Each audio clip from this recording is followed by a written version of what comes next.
اس کے بعد فرمایا کہ آسمانوں کا سفر شروع ہوا. پہلے آسمان پر پہنچے ہیں, دوسرے آسمان پر پہنچے ہیں, تیسرے آسمان پر پہنچے ہیں. 10 معراجیں, 10 معراجیں. حضرت ابو ہریرہ رضی اللہ تعالیٰ کی روایت ہے کہ زمین سے لے کر آسمان تک کا فاصلہ 500 سال کی مسافت ہے. 500 سال تک اگر ایک مسافر سفر کرتا رہے معتدل رفتار کے ساتھ, اس کے بعد وہ پہنچے گا پہلے آسمان پر. پھر پہلے آسمان کی موٹائی 500 سال کی مسافت ہے. پھر پہلے آسمان سے دوسرے آسمان کا فاصلہ 500 سال کی مسافت ہے. اب آپ اندازہ لگاتے چلی جائے. اس طریقے سے 10 معراجیں ہوئی ہیں. 7ویں آسمان کے بعد اب سدرۃ المنتہا تک پہنچے ہیں, تو سدرۃ المنتہا تک 500 سال کی مسافت ہے, اور سدرۃ المنتہا کا حجم یہ 500 سال کی مسافت ہے. پھر اس کے اوپر مقام صرف الاقلام کہ قلم لکھنے کی آوازیں, کیونکہ نبی پاک فرماتے ہیں جب میں اس سدرۃ المنتہا سے اوپر گیا ہوں تو میں نے تقدیر کے قلم لکھنے کی آوازیں سنی, کہ نوشتہ تقدیر کے اوپر جو قلم لکھتے ہیں, اور قلم لکھتے ہیں جب کاغذ پہ خاص سرسراہٹ آتی ہے, فرمایا میں نے کو قلم لکھنے کی آواز سنی ہے. وہ مقام نوشتہ تقدیر تھا کہ لوح محفوظ میں سے ملائکہ احکام کو نوٹ کر کر کے لکھ رہے تھے. کب وہاں تک, اور اس کے بعد پھر اوپر گئے مقام احدیت تک 500 سال کی مسافت ہے. اب آپ اندازہ لگا لیجئے کہ 10 معراجیں ہو رہی ہیں, اور 10 معراجوں میں 500 سال کی مسافت ہے. کتنا طویل ترین فاصلہ ہے, کتنا طویل فاصلہ ہے, اور چند لمحوں کے اندر اللہ تبارک و تعالی نے آپ کی ذات کو عبور کرا دیا ہے. پہلے آسمان پہ آدم علیہ السلام سے ملاقات ہوئی, مرحبا کہا, ملاقات ہو گئی. تفصیلات میں جانے لگوں گا تو وقت نہیں ہے, اس کے اتنے پہلو ہیں کہ ہر پہلو پر گفتگو کرے تو بات کہاں سے کہاں جاتی ہے. پہلے آسمان پر آدم سے ملاقات ہوئی, تو سوال یہ ہوا کہ پہلے آسمان پہ آدم سے ملاقات کیوں کروائی؟ کیونکہ آپ اس واقعے میں سنتے ہیں کہ اللہ تبارک و تعالی نے سارے نبیوں سے ملاقات نہیں کرائی, مخصوص صرف 7-8 نبیوں سے ملاقات ہوئی ہے. باقی یہ تو 1,24,000 کم و بیش نبی ہیں, سب سے ملاقات کیوں نہیں کروائی؟ کیونکہ بیت المقدس میں تو سب آئے ہیں, سب وہاں موجود تھے, اور سب نے آپ کے پیچھے نماز پڑھی ہے. لیکن جب آسمانوں پر گئے ہیں تو ملاقات کے لیے صرف مخصوص کا ذکر کیوں کیا, باقی کا ذکر کیوں نہیں کیا؟ تو جواب یہ ہے کہ اصل میں جن نبیوں کے خاص حالات نبی کے آنے والے حالات کے ساتھ مناسبت رکھتے تھے, اللہ تبارک و تعالی نے صرف انہی نبیوں کو ظاہر فرمایا. آدم سے ملاقات کیوں ملاقات کروائی؟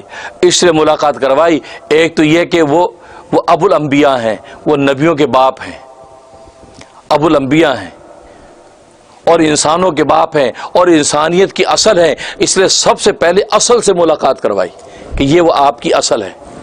آدم سے ملاقات ہوئی. اور دوسرا اشارہ یہ مقصود تھا کہ آدم کے ساتھ جنت میں دشمنی کی تھی کسی نے, اس کی دشمنی اور عداوت کی اور سازش کی وجہ سے اب وہ آسمانوں سے زمین پر گرے ہیں. بالکل اسی طریقے سے آپ کے آنے والے حالات میں بھی مکہ کے اندر بھی ایسے سازشی دشمن پیدا ہوں گے جس کی وجہ سے مکہ چھوڑ کر آپ کو مدینہ جانا پڑے گا.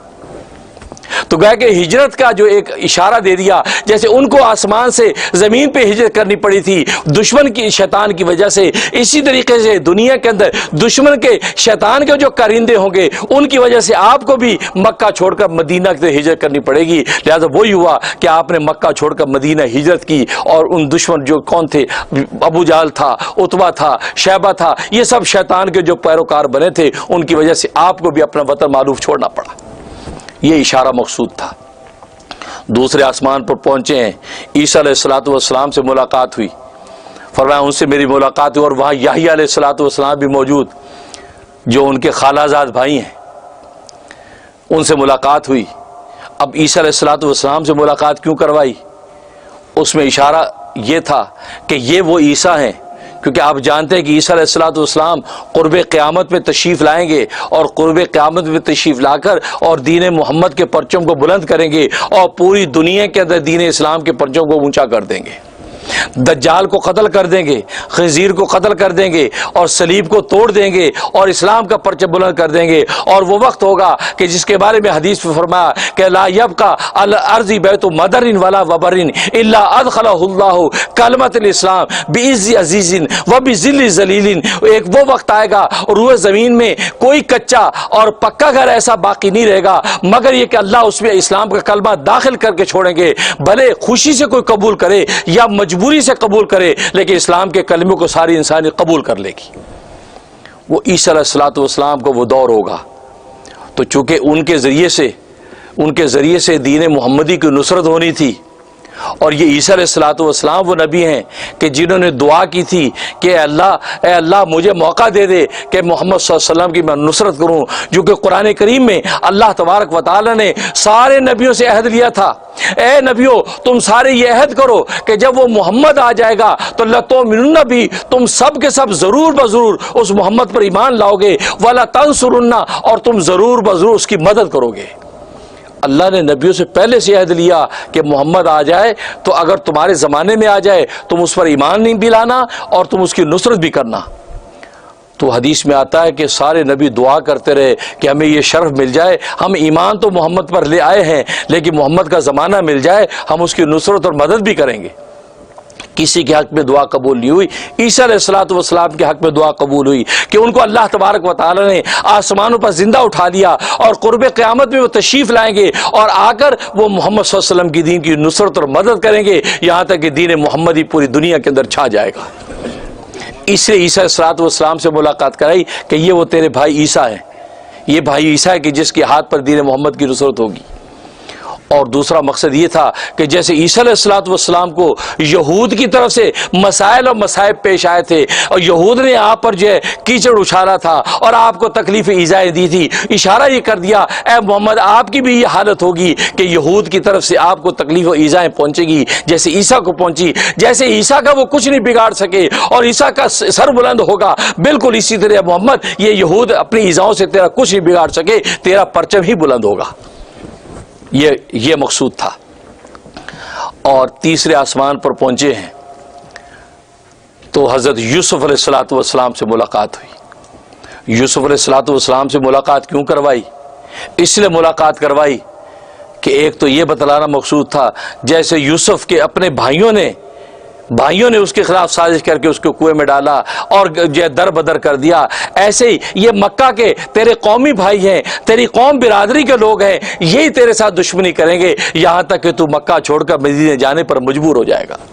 اور جیسے یوسف کو پھر سے ہم نے جو فتح دے دی تھی اور یوسف انہی بھائیوں کو آ کر معاف کر رہا تھا کہ لا تثریب علیکم اليوم، اب تم پر کوئی ملامت، یہ میں نے تم کو معاف کر دیا، تو فرمایا تجھ پر بھی وہ وقت آئے گا، وہ فتح مکہ ہو جائے گا اور تو بھی مکے میں جب آئے گا تو بھی اپنے بھائیوں کو اسی طرح کہے گا۔ اور نبی نے یہی کہا لا تثریب علیکم اليوم یغفر اللہ لکم، آج تم پر کوئی ملامت نہیں ہے، اللہ تمہیں معاف کر دے، انتم طلقاء والعتقاء، آج میں نے تم سب کو آزاد کر دیا ہے، اب میں تمہاری جو ایذائیں تم نے دی تھی ان ایذاؤں کا میں تمہیں کوئی جواب نہیں دیتا بلکہ میں تم سب کو معاف کرتا ہوں۔ تکبیر، اللہ اکبر۔ اس سے یوسف علیہ السلام سے ملاقات ہوئی۔ اور دوسرا اشارہ یہ مقصود تھا کیونکہ آپ کے ساتھ یہ وعدہ کیا گیا تھا کہ اے محمد آپ کی وجہ سے ہم تیری امت کو جب جنتوں میں داخل کریں گے تیرے ہر امتی کو یوسف جیسا حسن دے کر داخل کریں گے۔ یہ بشارت دی تھی کہ حسن یوسف تیرے ہر امتی کو دیں گے پھر جنت میں داخل ہوگا، اس لیے یوسف دکھایا تاکہ محمد کا دل خوش ہو جائے، ان کا کلیجہ ٹھنڈا ہو جائے، اچھا جتنا حسین یہ یوسف ہے میرا ایک ایک امتی ایسا حسین ہو کر جنت میں جائے گا، یہ سوچیں گے تو محمد خوش ہو جائیں گے۔ اس لیے یوسف دکھایا کہ محمد دیکھ اس یوسف کو، اس کا حسن دیکھ، ایسا حسن تیرے ہر امتی کو دیکھ کر جنت میں داخل کریں گے۔ اس لیے یوسف علیہ الصلوۃ والسلام سے ملاقات اور چوتھے آسمان پہ پہنچے تو حضرت ادریس علیہ الصلوۃ والسلام سے ملاقات ہوئی۔ حضرت ادریس سے ملاقات کیوں کروائی؟ کیونکہ آپ جانتے ادریس یہ قلم کے موجد ہیں، لکھنے کا جو فن ہے دنیا میں حضرت ادریس سے شروع فرمایا، لکھنے کا، کتابت کا فن آپ سے شروع ہوا ہے۔ تو آپ سے ملاقات اس لیے کروائی کہ محمد یہ ادریس ہیں، ان سے آپ ملیں، یہ لکھنے کا جو فن انہوں نے شروع کروایا ہے بالکل اسی طریقے سے آپ ایک وقت آئے گا آپ سلاطین دنیا کو خط لکھیں گے، یہ قلم کے ساتھ خط لکھیں گے اور صلاحت دنیا کو اس دعوت اسلام دیں گے، اور وہ لکھنا لکھانا جو ادریس کا معجزہ تھا وہ اس کے ذریعے سے آپ دنیا کے انسانوں کو دعوت اسلام دیں گے۔ اس ادریس سے ملاقات کی اور وہ ان کے بارے میں ورفعنا مکانا علیہ، ہم نے ادریس کو بہت اونچے مقام پر فائز کر دیا۔ تو ادریس سے ملا کر محمد کو یہ بشارت دے دی کہ ورفعنا لک ذکرک، اے محمد تیرا ذکر بھی ہم نے اتنا بلند کر دیا، میرے نام کے ساتھ تیرا نام ہوگا۔ مؤذن اشہد ان لا الہ الا اللہ اگر کہے گا اس کے ساتھ ہی اشہد ان محمد رسول اللہ کہے گا، اور نمازی جب یہ نماز پڑھے گا اس وقت تک اس کی نماز مکمل نہیں ہوگی جب تک وہ تجھ پر صلاۃ و سلام نہیں بھیجے گا۔ ورفعنا مکان علیہ، اس کو اونچا کیا تو تجھے بھی اونچا کر دیں گے، اس لیے ادریس سے ملاقات ہوئی۔ اس کے بعد 5ویں آسمان پر پہنچے ہیں، حضرت ہارون علیہ الصلوۃ والسلام سے ملاقات ہوئی۔ حضرت ہارون سے ملاقات کیوں کروائی؟ ان سے ملاقات کرانے کا مقصد یہ تھا، یہ وہ ہارون ہیں کہ جس کی بات قوم نے مانی نہیں تھی اور گوشالہ کی بچڑے کی پوجا میں لگ گئے تھے، مرتد ہو گئے تھے، یہاں تک کہ اس ارتداد کی سزا میں قتل کر دیے گئے۔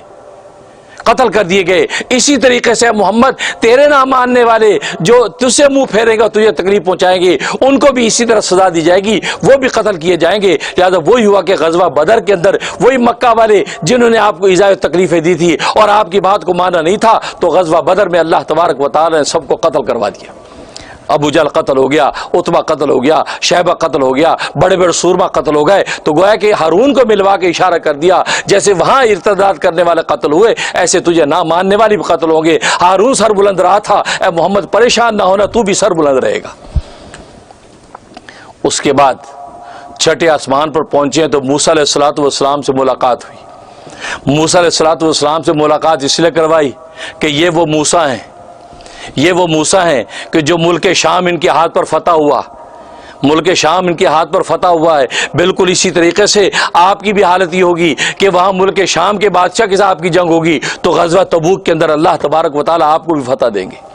لہذا غزوہ تبوک بغیر جنگ کے فتح ہو گیا، بغیر جنگ کے فتح ہو گیا۔ اور فرمایا کہ جس طرح حضرت موسیٰ کے جو جانشین یوشع کے ہاتھ پر پھر بعد میں پورا ملک شام فتح ہو گیا، بالکل اسی طریقے سے اشارہ دے دیا محمد آپ کا جانشین عمر آئے گا ایک زمانے میں، اس عمر کے ہاتھ پر پورا ملک شام فتح ہو جائے گا۔ لہذا عمر کے ہاتھ پر پورا ملک شام فتح ہو گیا۔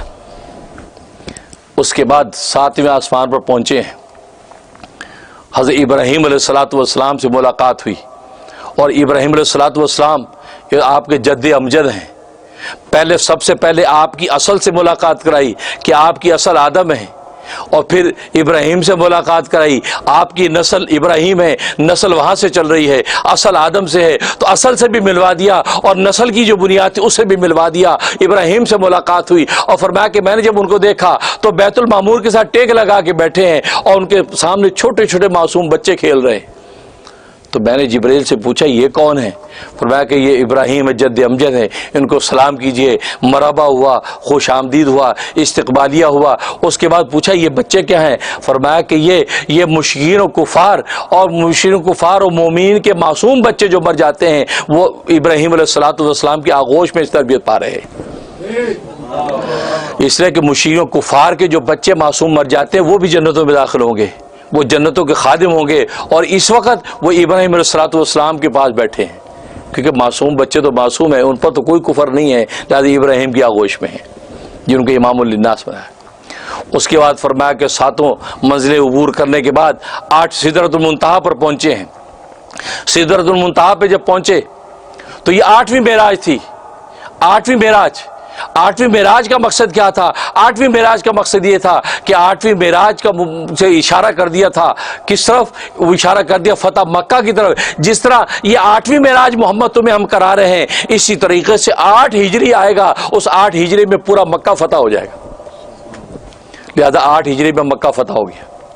پھر سدرۃ المنتہا سے مقام صریف الاقلام کی طرف گئے، یہ 9ویں معراج تھی۔ 9ویں معراج میں اشارہ کر دیا کہ 9 ہجری کے اندر غزوہ تبوک ہوگا، تیرا عیسائیوں کے ساتھ ٹاکرا ہوگا، وہ عیسائیت جو اس وقت کی سپر طاقت ہوگی اس کے ساتھ تیرا ٹاکرا ہوگا۔ جس طرح یہاں 9ویں معراج میں تجھے بلندی مل رہی ہے، اسی طریقے سے 9 ہجری میں ہونے والے غزوہ تبوک میں تجھے فتح حاصل ہوگی، لہٰذا نبی پاک بغیر جنگ کے غزوے کو فتح کر گئے۔ اس کے بعد 10ویں معراج میں آپ اللہ کے پاس پہنچ گئے اور مقام دنوب پر آپ پہنچ گئے اور مقام عادیت پر جا کر اللہ سے ملاقات کر لی. اس میں اشارہ کر دیا یہ 10ویں آپ کی معراج ہے. 10ویں معراج میں ابھی آپ سے اللہ کی عارضی ملاقات ہوئی ہے اور ایک وقت آئے گا 10 ہجری کو آپ وفات پا جائیں گے اور آپ واقعی اللہ کے پاس آ جائیں گے. 10ویں معراج میں یہ اشارہ کر دیا کہ بس 10ویں معراج یہ ہے کہ 10 ہجری میں آپ کی وفات ہو جائے گی. آپ کی ابھی جو عارضی ملاقات ہے اب مستقل ملاقات ہو جائے گی, آپ 10 ہجری میں اللہ کے پاس آ جائیں گے. یہ 10 معراجیں ہوئیں اور مقام عہدیت پر پہنچے. پھر اللہ تبارک و تعالی سے ہم کلام ہوئے, پھر آپس میں راز و نیاز کی باتیں ہوئیں, اس میں بھی ایک تفصیل. پھر وہاں سے نماز کا تحفہ لے کے لوٹے ہیں. میں اس بات پہ ختم کروں گا کہ نماز کا تحفہ لے کے جب واپس لوٹے ہیں, ابراہیم علیہ الصلوۃ والسلام نے پوچھا ہاں کیا احکام ہے, بتا دیا. وہ خاموش رہے, امت کو کچھ نصیحتیں کی. اس کے بعد موسیٰ علیہ الصلوۃ والسلام کے پاس پہنچے, کہا کہ کچھ احکام ملے. کہا کہ ہاں نمازیں ملی. کتنی؟ کہا کہ 50 نمازیں ملی. 50؟ اوہو, میری امت تو تیری امت سے زیادہ طاقتور قوی ہے. جب میری امت جو ہے وہ 2 نمازیں پوری نہیں کر سکی اور تیری امت 50 کیسے پوری کرے گی؟ تیری امت تو کمزور. جا واپس جا کے اللہ سے تخفیف کروا. تو نبی پاک صلی اللہ علیہ وسلم واپس گئے. تو روایات میں آتا ہے کہ 9 مرتبہ آپ واپس گئے ہیں. 9 45 45 نمازیں معاف ہو گئی. ہر حاضری پہ 5 نماز معاف ہو رہی, ہر حاضری پہ 5 نمازیں معاف ہو رہی. اور ایک روایت میں آتا ہے کہ ہر حاضری پہ 10 نمازیں اللہ نے معاف کی, 10 نمازیں معاف کی اور آخری حاضری پہ 5 نمازیں معاف ہوئیں. تو آپ نے یہ 9 حاضریوں پہ 5 نمازیں معاف ہوتی آئیں. اور جب واپس ہے تو موسیٰ نے کہا کہ کتنی رہ گئیں؟ کہ جی 5 رہ گئی. کہا کہ نہیں 5 بھی زیادہ ہے, 5 بھی زیادہ ہے, کیونکہ تیری امت یہ نہیں پڑھ پائے گی, 5 زیادہ ہے. آپ میں کتنے کہتے ہوں گے کہ آپ موسیٰ نے ٹھیک ہی کیا سی کہ 5 واقعی زیادہ ہے. نہیں بھائی, یہ سوچو 50 تھی جو 5 ہوئی. عبداللہ ابن عمر رضی اللہ عنہ کی روایت ہے کہ روزے بھی 6 مہینے کے تھے, وہ بھی تخفیف ہوتے ہوتے 1 مہینے کے ہوئے. روزے 6 مہینے کے. اور جو زکوٰۃ ہم دیتے ہیں 2.5% دیتے ہیں, وہ 40واں حصہ تھا. 40 مہینے 100 میں 40 روپے زکوٰۃ, 100 میں 40 روپے زکوٰۃ تھی. وہ زکوٰۃ بھی کم ہوتی گئی. اور یہود کے اندر آج بھی اتنی زکوٰۃ ہے, لیکن ہم میں کم کرتے کرتے 2.5% زکوٰۃ ہے. اس کے اندر بھی 10 مرتبہ سوچتے کہ یار بہت زکوٰۃ جا رہی ہے. تو 50 نمازیں 5 ہوئی. تو نبی پاک نے فرمایا کہ اے موسیٰ, اب مجھے اللہ سے حیا آتی ہے کہ میں ہر مرتبہ گیا ہوں 5 اللہ اپنی رحمت سے معاف کرتے گئے, اب مجھے اللہ سے حیا آتی ہے. اب میں نہیں جاتا, اب میں اللہ سے دعا کرتا ہوں کہ اللہ میری امت کو توفیق عطا فرما دے کہ میری امت 5 نمازوں کو آسانی سے پڑھ لیا کرے. یہ بات کی تو اللہ تبارک و تعالیٰ کی طرف سے آواز آئی, فرمایا کہ لا یبدل القول لدی, ہم جو فیصلہ کر دیتے ہیں وہ بدلتا نہیں. اے محمد, ہم نے 50 نمازیں کہی ہیں, اب نمازیں اپنی کوانٹٹی کے اعتبار سے ہم نے 5 تو کر دی ہیں, لیکن کوالٹی کے اعتبار سے وہ 50 ہی ہیں. تیرا امتی 5 نمازیں ادا کرے گا, لیکن اس کے نام اعمال میں 50 کا ثواب لکھیں گے. اللہ اکبر, آج 50 کا ثواب لکھا جاتا ہے, 50 کا. اور علماء فرماتے یہ 50 کا مطلب کیا تھا؟ 50 کا مطلب یہ تھا کہ ایک نماز 10 مرتبہ پڑھنی ہوگی. فجر کی نماز آپ کو 10 مرتبہ پڑھنی پڑے گی, ظہر کی نماز 10 مرتبہ پڑھنی پڑے گی, عصر کی نماز 10 مرتبہ پڑھے, اس طرح 50 تھی. تو جس کو اللہ تبارک و تعالی نے تخفیف کرتے کرتے سب کو ایک ایک کر دیا, سب ایک ایک کر دیا. فجر ظہر عصر مغرب ایک ایک کر کے باقی ساری جو 9 نمازیں معاف کر دیں. تو یہ اللہ کا کتنا بڑا انعام. جس کو 5 زیادہ لگیں وہ یہ سوچے کہ 50 تھیں تو 5 ہوئی ہیں, تو اس کو بھی یہ 5 کم لگیں گی اور اس کو پڑھنے کی ہمت اور توفیق ہو جائے گی. اب سوال یہاں پیدا ہوتا ہے کہ ابراہیم علیہ الصلوۃ والسلام تو آپ کے جد امجد ہیں, انہوں نے آپ کو یہ مشورہ کیوں نہیں دیا؟ موسیٰ کو تو کی کوئی رشتہ داری نہیں ہے, موسیٰ نے مشورہ دیا. حالانکہ حق تو بنتا تھا ابراہیم یہ مشورہ دیتے, آپ کے جد امجد بھی ہیں اور آپ ان کی دعا بھی ہیں. ابراہیم نے مکہ میں مانگا تھا کہ ربنا وبس, وہ بعثت کر دیا ایسے نبی کی, تو اللہ کے نبی کو آپ نے مانگا تھا اور آپ کی دعائیں, آپ دعائیں خلیل ہیں, تو آپ مشورہ دیتے, کیا وجہ ہے؟ اللہ اکبر. اصل میں بات یہ ہے وہ خلیل اللہ تھے اور یہ کلیم اللہ ہیں. خلیل اللہ کو مقام نیاز حاصل ہوتا ہے. جو دوست ہوتا ہے اس کو مقام نیاز حاصل ہوتا ہے. دوست کی بات پر سر تسلیم خم کر لیتا ہے. میرا دوست جو کہتا ہے ٹھیک ہے جی میں جان بھی قربان کرنے کو تیار ہوں. اور جو کلیم ہوتا ہے بولتا ہے وہ جھٹ سے بول پڑتا ہے کہ بھئی یہ کیا بات ہے. تو وہ خلیل تھے, خلیل کے پاس گزرے, خلیل کو مقام نیاز حاصل تھا, لہذا خلیل خاموش رہے. دوست نے جو طے کر دیا 50 طے کر دی, انہوں سر تسلیم کر دیا. جو دوست نے کیا وہ مجھے بھی قبول ہے. لیکن جب کلیم کے پاس سے گزرے, کلیم جو کلام سے تھا, وہ کلیم کو مقام ناز حاصل تھا, وہ مقام ناز حاصل ہے, وہ تو اللہ سے ہم کلام ہوتے ہیں. لہذا وہ جھٹ سے بول پڑے کہ نہیں اللہ نے زیادہ دی ہیں, لہذا واپس جا کے کم کرا. ہر ایک نے اپنے اپنے مقام کے اعتبار سے بات کی. جس کو مقام ناز حاصل تھا وہ نے سر تسلیم کر لیا, جس کو مقام نیاز حاصل تھا اسے سر تسلیم کر لیا, جس کو مقام ناز حاصل تھا اسے ناز کے ساتھ بتا دیا کہ جاؤ اور کم کرواؤ. لہذا اللہ نے اس ناز کا سہار بھی رکھا, یہاں تک کہ اس ناز کی بنیاد پر 45 معاف بھی کر دی. اس لیے وہ کلیم اللہ تھے بول اٹھے, وہ خلیل اللہ تھے دوست سے خاموش رہے. پھر اس کے بعد واپسی کا سفر کی تفصیلات ہیں. اللہ سے دعا ہے کہ اللہ تبارک و تعالی عمل کرنے کی توفیق عطا فرمائے. اور سب سے بڑا تحفہ جو نماز کا تحفہ جو ملا ہے, اللہ اکبر, اور اس کو الصلاۃ معراج المومنین فرمایا کہ نماز مومن کی معراج ہے. مطلب یہ ہے کہ تمہارا نبی اس جسم و جان کے ساتھ معراج کر کے آیا ہے اور اللہ کے قرب تک ہو کے آیا ہے. اور تم اگر اللہ کا قرب چاہتے ہو تو نماز میں کھڑے ہو جاؤ. جب سجدے میں گرو گے تو تمہارا سر جو اللہ کے قدموں میں ہوگا اور تمہیں روحانی طور پر اللہ معراج عطا فرما دیں گے.